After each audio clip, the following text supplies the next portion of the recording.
This guy is nuts. Is he really making daily recordings of his possible divorce and releasing it as a podcast? They both cheated on each other? She's making 6 figures and still doesn't contribute to any joint endeavors financially? Why is she still with him? Why is he still with her? I can't wait for the next episode. This helps me be a better wife. So this is how men think. I hate my husband less now. I understand my wife more now. These are some of the listener comments to the Divorce Diaries podcast. All over the map, I know.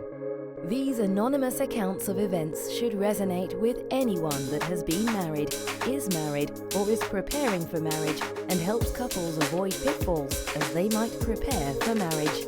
Entire seasons are released on Patreon weeks before anywhere else. At Divorce Diaries Podcast Patreon page. Link in description. Now for today's episode. Welcome to the rebooted Divorce Diaries podcast. Just want to give you guys an update on everything that's been happening.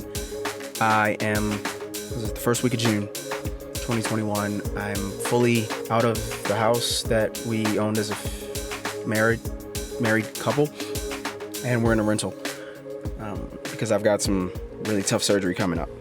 And otherwise, if I had a magic wand, I would love to just kind of be by myself and, just experience what my serenity level would be if I was on my own. And I say serenity level specifically because there's this cool thing called the ENNEAGRAM that I've been diving into. It's sort of like a personality test, or how people sort of ascribe their characteristics and attributes, strengths and weaknesses to the horoscopes. This Enneagram is something that's a little bit more like that Myers-Briggs EITO, EA. I don't know. I've never taken it actually. Actually, no, I did take it once. But the Enneagram, what I'm finding is that is the most accurate collection of data points that can accurately predict or articulate, I should say, your strengths, weaknesses, proclivities, habits, things to watch out for, ways to solve. And it really captures the inalienable characteristics that we have that are just in a weird way unchangeable. It's like Adam Carolla, when I listen to his podcast, he says a lot of things about it's your wiring. It's how you're wired. It's how you're wired. I do believe that the Enneagram is a great wiring diagram of a particular person. And I really need serenity. And I've noticed that what's the opposite of serenity? I guess maybe that would be stress. Serenity, which is sort of like peace. So there would be tension would be the opposite of that, or peace, and the opposite of that would be war. And a lot of times I've found myself in these conflicts. Now, to be fair to everyone, I sometimes might bring war on myself and on the people that I'm surrounded by. But that's not really a part of the self-awareness journey. In the self-awareness journey, let's just see. So I'm sitting in the parking garage right now. I'm looking at a bunch of cars. I'm parked and I'm recording this. And as I scroll down the row of cars that I can see sort of in my vision, 1, 2, 3, 4, 5, 6, 7 cars fully. And the rest of them, I can sort of see the tops of them and stuff like that. The cars that are next to me are sort of blocking my view of the full vehicle. But if I just scan, there's one red Ford Fusion right here that sticks out to me. There's one red Ford Fusion. Next to the red Ford Fusion, there's a gray Ford Fusion. There's a backed in, it looks like a Mazda CX-5. That's their like smaller SUV. Then there's like maybe a RAV4. Right in front of me is a 4Runner. Next to that is a GMC pickup truck. Next to that is a black Honda Accord. For whatever reason, to me, the red Ford Fusion is sticking out. Could it be the color? Maybe. Could it be the way the light is hitting it? Maybe. I don't know. But to me, the red Ford Fusion sticks out. That's it. It's not a crime. It's not good. It's not bad. That's just what happens with me. If someone else was sitting here, they might have a different set of criteria through which their bias lens will actually pick out the most attractive vehicle to them. If they were sitting in the passenger seat, one, they'd probably be able to see the car next to the gray Ford Fusion a little bit better than I can. So that car, if it somehow strikes a nerve somehow for them, they might pay more attention to that car. But right in front, there's a white, it looks like it's white, Toyota 4Runner, and it's pulled in nose, the nose is pulled in, and on the back of it, there's a bike rack, and on the top, there are 2 bars. So I would say that's the second car that sticks out to me, and that's the car that might stick out to someone else that was in the car. Could be for various reasons. Could be because it's white. Because this red one, I think that's why. I think it's the color red that's sticking out to me the most. But they might see a car that's meant for utility and doing stuff, getting out there, riding a bike, mountain biking, skiing, attaching something. It's a 4Runner. I mean, it looks rugged. It does. Someone else might like the pickup truck because they may say, I drive a pickup truck. And that an Enneagram, it just talks about your wiring. And I'm wired for serenity and peace. But I'm in a marriage that can sometimes contain significant amounts of non-serenity and non-peace. Like, my wife buys things, a lot of them. A lot of women do. And my wife, from time to time, she used to more before I just shut it down and I just stopped sort of listening to her about it. When she says it, she would complain about money. I used to think that my wife's complaints, lamentations about money, she was making these statements because she wanted to solve her quote-unquote problem. She wanted to quote-unquote fix things. She wanted things financially for herself to be better. Now, I don't doubt that. She definitely does and did want things to be better for her financially. But she wasn't able to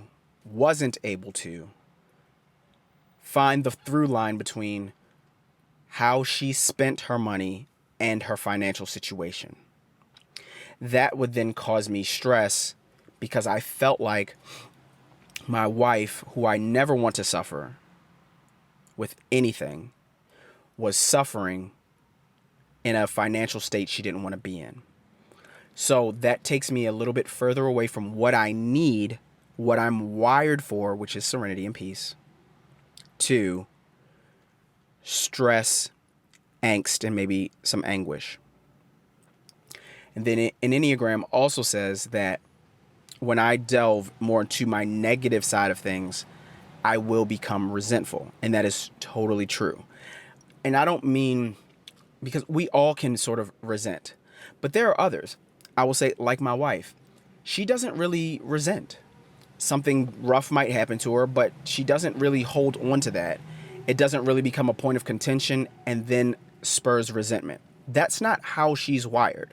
She's wired for a very good time. She's wired to have fun. She's wired to enjoy herself and be light and upbeat. And as long as things aren't too serious, my wife is great. Which is why she probably, when she shops or maybe decides to eat something, she tends to buy what makes her feel good when it makes her feel good, or eat what makes her feel good when it makes her feel good. And then after the fact, when she has to deal with the results of her decisions, those things are a little bit heavy for her.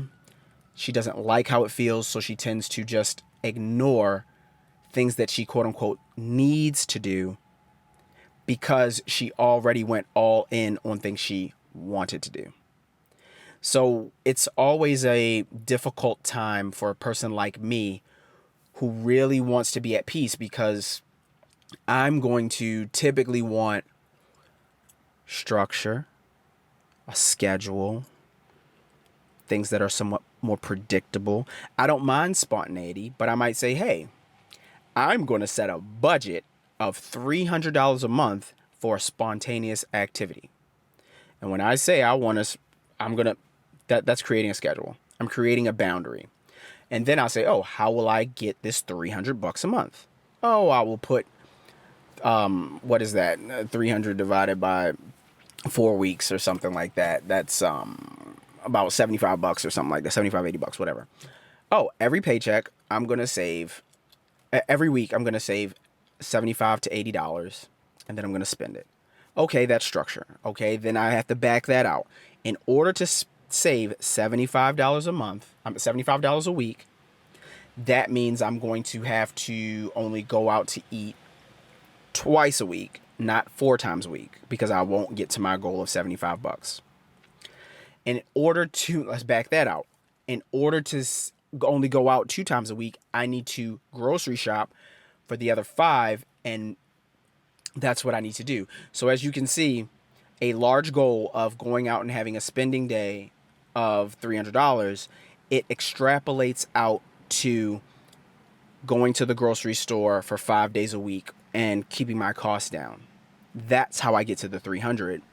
My wife and I are a little bit different. And in that scheme, I'm going to be very comfortable and serene and at peace because I have a plan to get to my spending the $300. My wife is a little bit of the opposite. She just spends the $300 and then maybe later either wonders where the $300 went or is frustrated at where her $300 went. And that brings me out of peace. And that's not her fault. That's how she's wired. And that's okay. But I need to, because I've been married almost all of my adult life. And when I say almost, I'm not exaggerating. Almost all of my adult life. And I've been with my wife all of my adult life. So I don't know what it's like not having her style of living a part of my life. This is a free country. She's a free woman. And I never wanted to step into the fact that I am also a free man in a free country.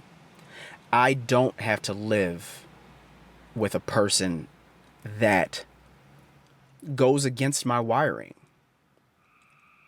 I would prefer, if I was in a long-term relationship, to be with someone that was a little more responsible, because that I've noticed I don't need a significant amount of peace and serenity.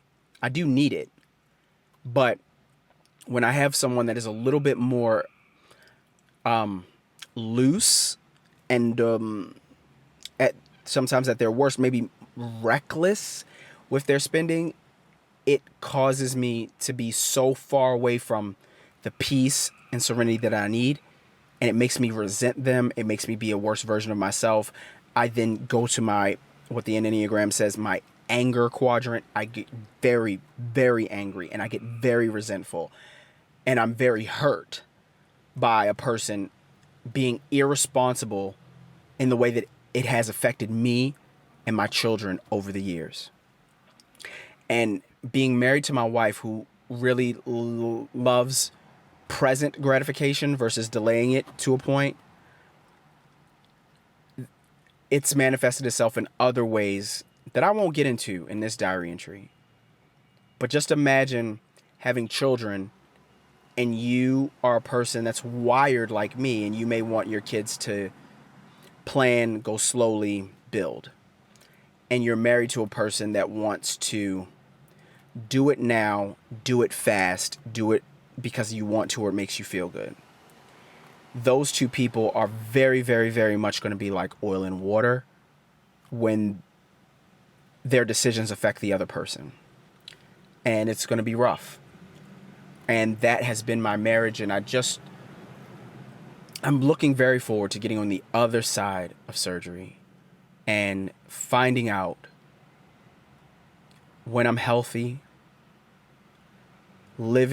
trying to live by myself, and just taking a look and seeing like, wow, and really meeting myself, saying like, this is who you are when you are in full control of your life, and you have agency over yourself and what you want. This is how you would like to live. This is where you'd like to go. This is how much you'd like to save. This is how you'd like to spend your evenings. And it's hard feeling like, man, I really feel like my wife and I could have been happy, but I don't feel like, I think she's been very honest. She doesn't feel that she should change. And I hear that from a lot of women and a lot of the videos that I watch on YouTube and stuff like that. A lot of people don't feel like they need to change when they get with someone. And I think I understand now that I need to be with someone that understands that they do need to change. Not anything necessarily super specific, but I know that I've had to change being with my wife. Like, I've had to change my tone. I've had to change the way that I sort of come at my wife. I've had to change my standards. Like, I didn't realize that I'm an orderly and clean and neat person. I typically only like to have what I need.